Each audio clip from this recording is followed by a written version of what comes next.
Let's make your business cook.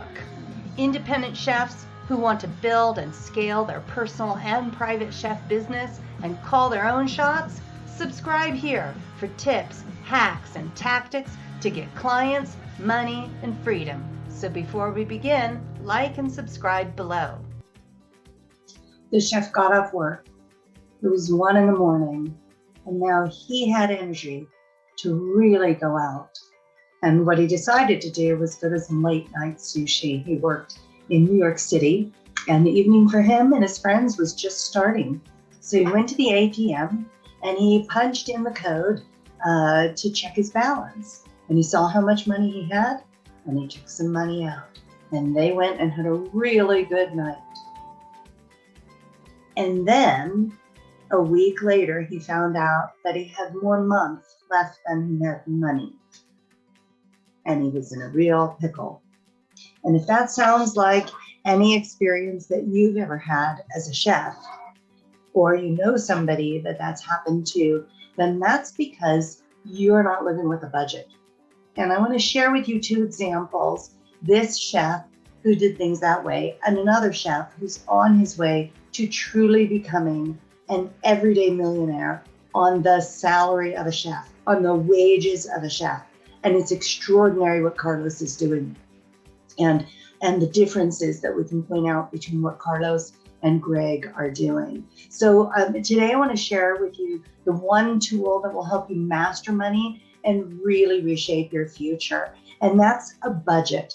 And the purpose of a budget is that it will help you look more clearly at your income and your expenses. That's the money that comes in and the money that goes out. And it also has a purpose of helping you monitor your actions and your performance. Because if you don't know what it is that you're doing, you can't get any feedback about whether or not that's working. And we seem to understand that in athletics. I understand that in yoga class when the instructor comes over and lifts my arm from here to here. And I really like that feedback about what I'm doing. But people don't use their money often in a way that allows them to monitor their actions and performance. Or they know deep inside what their actions and performance are, and they don't want to look at it. And we know where that heads to. But the other purpose, the third purpose for having a budget, is that it's a tool for decision making. And that's really important because in Chef Greg's case, he knew that he could go out to dinner, but if he checked his calendar, he would have known he needed to save that money for the electric bill. Whereas somebody else who's using a budget and uses it for decision making can look at where they are with their goals and then decide whether or not they need to put money aside for a new phone or laptop or pad or something like that, for expenses that are going to be forthcoming, or whether or not they've got the money to buy it now and they can just move forward. So it's a really powerful tool. And those are the 3 purposes to using a budget. Now, there's a couple different types of budgets, and everyone's at a different stage of budgeting, okay? Everybody, no matter where you are today, can start reaching toward the next level with your budgeting tools and your budgeting prowess. So the first and most popular type of budget is the type that Chef Greg used. He actually said, all right, how much money's in my account? And how much can I spend? And how long till there's more in it?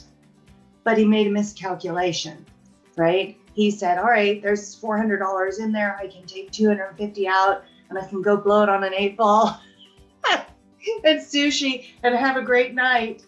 But he didn't make the calculation of the fact that there were still utilities bills due before the end of the month, and then rent was due again. So aside from the fact that those decisions that he was making, these are real life stories, by the way. Without commentary on the decisions themselves, the decision was a flawed one because they didn't have a tool to actually look at all the expenses now and in the future. And God forbid, you fall and crack a tooth, or you get a flat tire or something. There's always unexpected expenses as well. So the way most people budget is they look at what's in the account, how much they can spend, and when's the next time more money's going in. The problem with that is it doesn't plan for your future self, who's going to look back on your activities of today and go, hey, you didn't even think about me. So the next level of a budget, the way I see it, is to use envelopes. And an envelope system, really simple. You just need 4 or 5 envelopes. You get your paycheck and you put it in sections. You go, oh, this is for rent and utilities, because you have to have that, right? Then you say, all right, this is for groceries, this is for gas, this is for spending money. It's really simple to put it in envelopes and live off a cash system and be able to make really quick, razor sharp and accurate decisions about your money because you can see it. And if you're not really good with technology, or you don't want to use spreadsheets, or you don't want to look online every day and check into these things and keep records, just keep envelopes, right?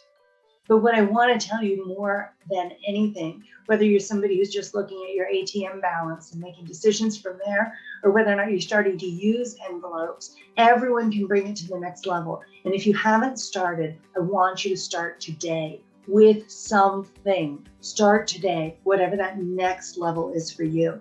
Now, the most sophisticated budgets, those actually set goals and they project and normalize income. So for my business with Hey Chef, we're really seasonal. We make more than 75% of our annual income in a 10-week period that runs roughly between the 4th of July and Labor Day, and then Christmas and New Year's week.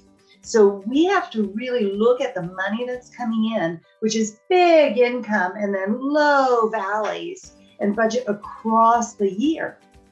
And that's important because there are some months, literally some months with Hey Chef, where we don't have vacationers up here in Lake Tahoe. I don't have income coming in, but I don't have the stress and the worry about being paid because I haven't been living at this level when we're earning at this level. I'm always living at this level. And that way, when our income goes down because the season ends, I can still keep issuing myself a paycheck because I live within my means. I know what my numbers are. I know how to project, and I know how to normalize expenses. And that's not something I'm suggesting that most of you are ready to do. You have to really move into your knowledge of budgeting and really start to understand your numbers. Each person ought to be able to say right now, how much is your phone bill every month? How much is your communications bill with internet and all of your video, everything that you do in communications, including your phone? How much is that every month? How much is your rent? How much are your utilities? If you can't name how much money you spend every month on food and separately alcohol, you don't know what your budget is. And then you can't set goals. So you're not ready for those higher forms of budget. And so I don't want you to be intimidated until you start knowing what your numbers are. You've got to be really aware of what's the money coming in and what's the money going out. So there are a couple different types of budgets, and they increase with sophistication as your knowledge and your willingness and your readiness increases. So if you haven't taken any action with a budget and you want some help, reach out. There are people in your life who know more about money than you do. There's people in my life who know more about money than I do, and you can reach out and get help from them. An awful lot of us have not received the training on financial savviness that we didn't get this stuff in school. They didn't teach us this stuff in school, right? And so it's okay, but today's the day that you need to start, because there's a future you that's going to look back on what you've been doing today. And they're either just going to be shaking their head and have shame and guilt. And you're going to be, I don't know where you're going to live when you're 75 and you can't earn money anymore and you don't have money coming in. So it's really important that we get real about what's happening now that's going to affect a future you. Because if you're living based on that, let me check my ATM and see how much money I can spend tonight method that Chef Grog did, your future is going to be screwed. Sorry, I just need to say it that way. I want to tell you a little bit about Chef Carlos. Chef Carlos lives in Reno, Nevada. He's a friend of mine. He's a chef, and so he works on chef's wages, and he's on his way to becoming a millionaire, truly a millionaire. Now, he follows the envelopes method, and the envelopes method helps him make decisions clearly because he can see his money, and he can set goals with it as well because he's always putting money into a different envelope for his future. And so once you can manage your expenses with the income that you're earning and live within your budget, right? By using envelopes if you want. You don't even have to do any math. Then you can start planning for your future. And he's been debt-free. Chef Carlos has been debt-free for 10 years, living within a budget, debt-free, and planning for his future. And when you can do that, life gets a lot easier and a whole lot less stress is on your shoulders. So there's a couple benefits to keeping a budget. It keeps you focused and moving toward a goal. And if you're part of a group, if you've got a spouse, if you've got a family, it keeps everyone on the same page. You look at an envelope and you got 3 kids wanting to do something and you go, look, this is what we've got. Let's make choices based on what we've got because this is what's in the envelope for the next 3 weeks. Oh, I guess we won't all go to the water park. Let's get out a piece of plastic and the sprinklers and put it on the lawn and buy 2 cans of whipped cream and have a whipped cream fight. True story. We did that instead. Keeps everybody on the same page. Another benefit, it keeps you out of overwhelming debt. It can get you out of and keep you out of overwhelming debt if you use the tool of a budget to master your money, chef. And it helps you build a future. And the way that you build a future is not with your earnings, but by being debt-free. First of all, debt-free is the easiest way, right, to have a secure future. But secondly, once you've planned and you no longer have any debt, it's owning a home, right, and have that be debt-free. Now you've controlled your expenses for the remainder of your life. And as a business owner, a business isn't just supposed to create a paycheck for me. A business is supposed to be able to pay a paycheck to this person in this job, even if I left and somebody else were hired, and still make money for me as a business owner, right? As a business owner, it's supposed to pay every position and make a profit. And that profit, when it's budgeted, think of envelopes again, can be used to further the business and its agendas and goals, and can be saved for emergencies, second envelope, and can be used to save like a vault until that money can be used to purchase income generating assets. So for a restaurant owner, it would be buying the building instead of paying a landlord, right? Or it would be me and my business, I'm saving money now to buy an apartment complex. Once I do that, then my business served a greater purpose than just paying me a paycheck. It actually helped build me income generating assets. And that's the purpose of a business, to become its own machine. And to do that, you got to know your numbers. You got to know your numbers, not like Chef Greg, but like Chef Carlos. And the two of them and their paths are widely diverging. And if you saw them in the kitchen, what you'd see is that their food's very similar. Their skill is very similar. Their talent and their passion is very similar. But behind the scenes, their lives are very, very different because one has mastered their money and the other has not. Now, there's a couple myths, and I'm just going to leave you with this about it. That budgeting is hard. It's not. Again, start with envelopes. Start by writing down every one of your expenses and all of your income and look at it. Just look at it. It can be hard to get started. It's hard to just like tear the Band-Aid off and take a look. But the other myth is that if you don't make much, that it's irrelevant. And I would argue that if you think you don't make enough, it's even more important. And the third myth for you is that you need to know math, and you don't. It's just not as difficult as people make it out to be. Now, the budgets that you do when your business is more sophisticated and you're looking at P&Ls and balance sheets and projections and that sort of thing, it does get more confusing. But if you grow into it, it's not that difficult. You know, you didn't ask your newborn baby to walk. They learned first how to lift up their head. Then they learned how to sit up and balance. Then they learned how to crawl. Then they learned how to stand. Then they learned how to walk. Budgeting is like that. You just start with where you're at, chef. Okay, couple tips. I'm going to leave you with 6 tips. Number 1, start today. No matter where you are, start today. Please, chef, your future self. Well, thank you. Number 2, budgets start simple. They change over time. Number 3, outline your income and your expenses. Number 4, track all of your expenses to the penny. And I mean to the penny. Do this for 1 week and you will start to be able to control your impulse spending, see where your impulse spending is, and start to really see where all your money's going. Some people have taken that further and said, all right, I'm going to track everything, and I mean everything, for 1 month and really look at it. And some of you will go like, oh, I had no idea I'm spending that much on alcohol. Wake up call. Okay, the next tip for you is to attack leakage.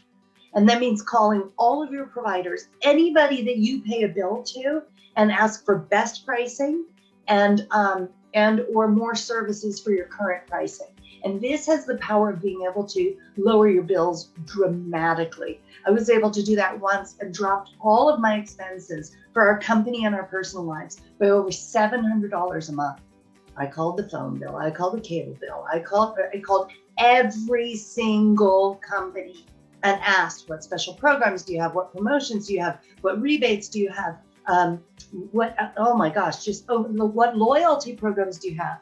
Hey, I see that the New York Times is being offered for new subscribers for $1 a week, and I'm paying $50 a month. And they're like, well, we value your business. I'm like, show it to me.